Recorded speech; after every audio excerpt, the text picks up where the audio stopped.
It has been 67 years since the Ponderosa first burst into flames on your screen. Today we revisit the unforgettable cast of Bonanza, the family America loved for 14 seasons. Some of them are gone now, and only 2 are still alive. Bonanza was not just another Western show, and at the end of the video I will show you why its 431-episode run still makes it one of television's biggest legends. So hit that subscribe button right now and saddle up with us. Victor Sen-Yung. Hop Singh. Victor Sen-Yung gave us Hop Singh, the loyal cook who fed the whole Cartwright family. He was born Victor Chung-Yung on October 18, 1915 in San Francisco, California, to Chinese immigrant parents. As a boy, he worked as a houseboy from age 11 and earned his way through college at Berkeley before becoming Jimmy Chan in the Charlie Chan films in 1938. He also served in the United States Army Air Forces during World War II. He joined Bonanza from the very first episode in 1959, and fans loved him so much the writers gave Hop Singh more to do. He brought warmth, humor, and heart to a house full of men. In total, he appeared as Hop Singh in more than 100 episodes across the full run of the series. Married and divorced with 1 child, he looked for work outside acting by the mid-1970s, even giving cooking demonstrations in stores. He published The Great Wok Cookbook in 1974, and in 1972 he survived a real plane hijacking after being shot in the back. In November 1980, at age 65, he was found dead in his North Hollywood home from accidental gas poisoning. The hidden truth is heavy. The man who cooked for America's favorite family died alone and was not found for days. Thank you. I will try Campbell's on C Street. David Canary. Candy Canaday. David Canary played Candy Canaday, the tough and loyal ranch foreman who became the Cartwright's right-hand man. He was born on August 25, 1938, in Elwood, Indiana, and grew up a gifted athlete and singer. He was very nearly drafted by the Denver Broncos before he chose acting instead. Before fame, he was also a trained singer with a strong and powerful voice. He served 2 years in the United States Army before fully chasing his acting dream. He joined Bonanza in 1967 to help fill the gap left when Pernell Roberts walked away, and his easy charm made Candy an instant favorite. He left over a contract disagreement in 1970, then returned in 1972 because fans missed him. His real second act came later, and it was huge. He went on to appear in more than 1,200 episodes of All My Children, staying with the show until 2 years before his death. Playing twin brothers Adam and Stuart Chandler, he won 5 Daytime Emmy Awards and became one of the most respected names in daytime television. He was a devoted family man with a wife and 2 children. He passed away in 2015 at age 77. The hidden contrast is sweet. The rugged cowboy sidekick became a gentle soap legend who collected more awards than many movie stars ever dream of.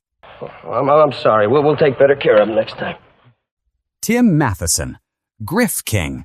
Tim Matheson played Griff King, the young ex-convict who tried to build a better life on the Ponderosa. He was born Timothy Lewis Matheson on December 31, 1947, in Glendale, California. He was already a child star, appearing on screen at 13 and voicing the lead in the cartoon Johnny Quest, plus roles on Leave It to Beaver and My 3 Sons.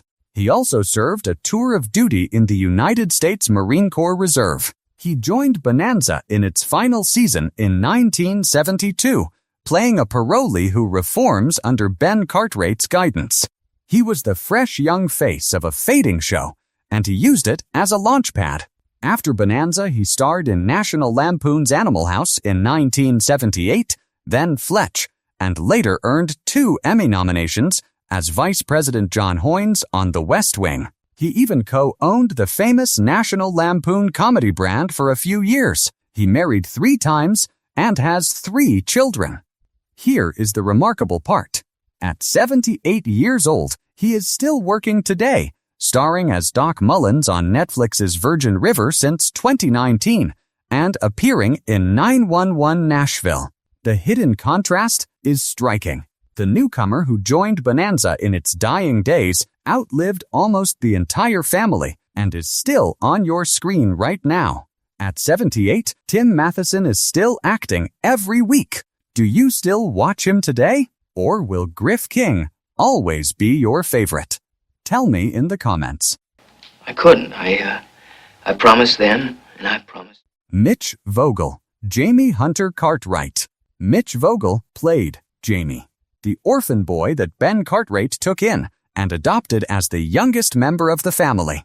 He was born on January 17, 1956 in California and became a child actor at a very young age. His big break came in 1968's Yours, Mine, and Ours, alongside Lucille Ball and Henry Fonda.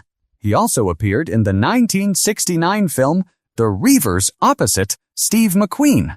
He joined Bonanza at just 12 years old, and audiences fell for the sweet, red-haired boy who finally gave the Cartwrights a child to raise. He was one of the youngest actors ever brought into the main Cartwright household. After the show ended, he reunited with Michael Landon on Little House on the Prairie and also appeared in Gunsmoke and other westerns. Then, he made a surprising choice. His final on-screen role came in 1978, and he stepped away from Hollywood while still young. He moved to Pittsburgh, started a rock band, raised a family, and later settled in Southern California. Today, at age 70, he lives a quiet and private life, staying close to fans through his music, his church, and Bonanza reunions. The hidden contrast is gentle. The child star adored by millions chose to walk away from fame and find peace far from the cameras. Suppose I'd have to change my name to Jamie Cartwright. Pernell Roberts. Adam Cartwright. Pernell Roberts played Adam Cartwright, the smart and serious eldest son. He was born on May 18, 1928, in Waycross, Georgia, and trained as a stage actor, earning real respect in theater before Hollywood ever called. He was cast in 1959 as the thoughtful brother with brains and a quiet strength. He was also a gifted singer who recorded his own folk music album during his career. He briefly attended college before leaving to fully follow his passion for acting, but behind the scenes, he was unhappy. He openly disliked many of the scripts and felt the role lacked depth. So in 1965, after 6 seasons, he did something almost unthinkable. He walked away from one of the biggest shows on television.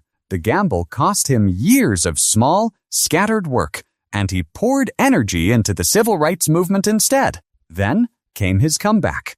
Nearly 2 decades later, he became a star all over again as the lead in Trapper John, M.D. He married 4 times and suffered the loss of his only daughter. He fought pancreatic cancer near the end of his life. He died on January 24, 2010, at age 81, the last surviving member of the 4 original leads. The hidden contrast is powerful. The man who threw away fame proved you could win it all back. You see, as the auger bites into the ground, it sends the coring up through the pipe. Dan Blocker. Eric Haas Cartwright. Dan Blocker played Haas, the big-hearted, gentle giant that fans loved most of all. He was born Bobby Don Blocker on December 10, 1928, in DeKalb, Texas, and was famously one of the largest newborns ever recorded in his region.